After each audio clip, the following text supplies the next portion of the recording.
Hello and welcome back to my channel step up Guru. दोस्तों, स्वागत है आपका मेरे यूट्यूब चैनल स्टेप अप गुरु में। दोस्तों, आज का हमारा टॉपिक रहेगा माइक्रोसॉफ्ट एक्सेल में हम लार्ज और स्मॉल का फॉर्मूला कैसे यूज़ करेंगे, कैसे हमें लार्ज संख्या फाइंड आउट करनी होती है और कैसे हमें स्मॉल संख्या फाइंड आउट करनी होती है। लार्ज और स्मॉल जो फॉर्मूला होता है दोस्तों, वो मैक्स और मिन की तरह ही वर्क करता है। बट मैक्सिमम और मिनिमम वैल्यूज़ जब हम फाइंड आउट करते हैं तो उसमें वो सिर्फ और सिर्फ बड़ी और छोटी संख्या ही काउंट करके देगा। अगर हमें ये पता करना हो कि सेकंड लार्जेस्ट वैल्यू या सेकंड लोवेस्ट वैल्यू क्या है, उसमें मैक्स और मिन का फॉर्मूला वर्क नहीं करता है। उस कंडीशन में अगर हमें ये कहा गया हो कि दूसरी, तीसरी या पाँचवीं बड़ी संख्या ढूँढ के बताओ, या तीसरी छोटी संख्या कौन-सी है, स्मॉल संख्या कौन-सी है, वो फाइंड आउट करके बताओ। तो उस सिचुएशन में हम क्या करेंगे, लार्ज और स्मॉल का जो फॉर्मूला होता है हमारा, यूज़ करेंगे। ठीक है दोस्तों? आगे बढ़ने से पहले दोस्तों, अगर आपने मेरे चैनल को सब्सक्राइब नहीं किया है, प्लीज़ सब्सक्राइब कर लें और बेल आइकन पे क्लिक करें, ताकि आपको वीडियोज़ समय-समय पर मिलते रहें। चलिए स्टार्ट करते हैं। नेक्स्ट है फॉर्मूला हमारा लार्ज। ठीक है। लार्ज फॉर्मूला क्या करेगा, हमें देगा तो बड़ी संख्या ढूंढ के, लार्ज संख्या ही ढूंढ के देगा, बट ये मैक्स के फॉर्मूले से थोड़ा भिन्न होता है, थोड़ा डिफरेंस होता है। क्या डिफरेंट होता है दोनों में, कि मैक्स का फॉर्मूला सिर्फ बड़ी संख्या काउंट करके देगा। अगर हम चाहें कि दूसरी बड़ी संख्या काउंट करके दो, दूसरी बड़ी संख्या निकाल के दो, तो मैक्स का फॉर्मूला वहां वर्क नहीं करता।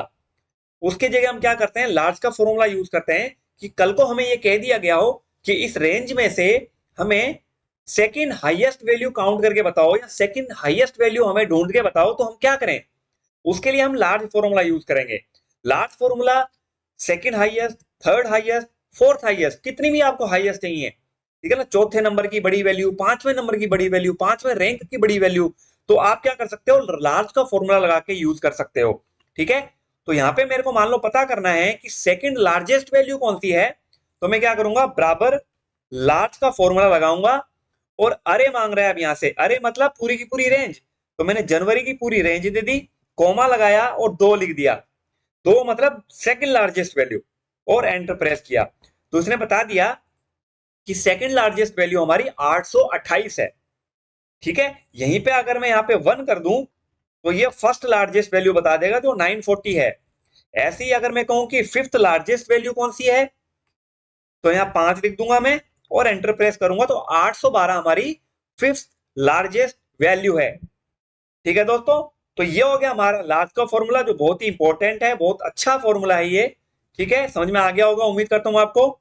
फिर नेक्स्ट आ जाता है हमारा स्मॉल का फॉर्मूला। स्मॉल का फॉर्मूला भी मिन की तरह ही है, बट मिन में तो क्या करता है, वो सबसे छोटी वैल्यू काउंट करके दे देगा। बट वहीं पे अगर मैं कहूं कि मुझे सेकंड स्मॉलेस्ट वैल्यू चाहिए, उसके लिए वहां पे हम क्या करेंगे, स्मॉल का फॉर्मूला लगाएंगे। ठीक है दोस्तों। जैसे यहाँ पे मैं क्या कर रहा हूं, लगा रहा हूं बराबर स्मॉल, और अरे के लिए मैं पूरी की पूरी रेंज दे दूंगा, कोमा लगा के मैंने कह दिया सेकंड स्मॉलेस्ट वैल्यू। तो सेकंड स्मॉलेस्ट वैल्यू है 627। ठीक है। और अगर मैं कहूं कि फर्स्ट स्मॉलेस्ट वैल्यू सबसे पहले, यानी कि सबसे छोटी कौन सी है, तो सबसे छोटी है 615। उसके बाद आ जाती है हमारी सेकंड लोवेस्ट वैल्यू 627। फिर आ जाएगी हमारी थर्ड लोवेस्ट वैल्यू 629। कुछ इस तरीके से ये फॉर्मूला जो है हमारा लार्ज का और स्मॉल का वर्क करता है। ठीक है दोस्तों। बहुत डिफरेंस है मिन और स्मॉल में, मैक्स और लार्ज में। उम्मीद करता हूं आपको समझ में आ गया होगा। वीडियो अगर पसंद आए तो वीडियो को लाइक करें, कमेंट करें और शेयर करें। मिलते हैं आपसे नेक्स्ट वीडियो में। बहुत बहुत धन्यवाद।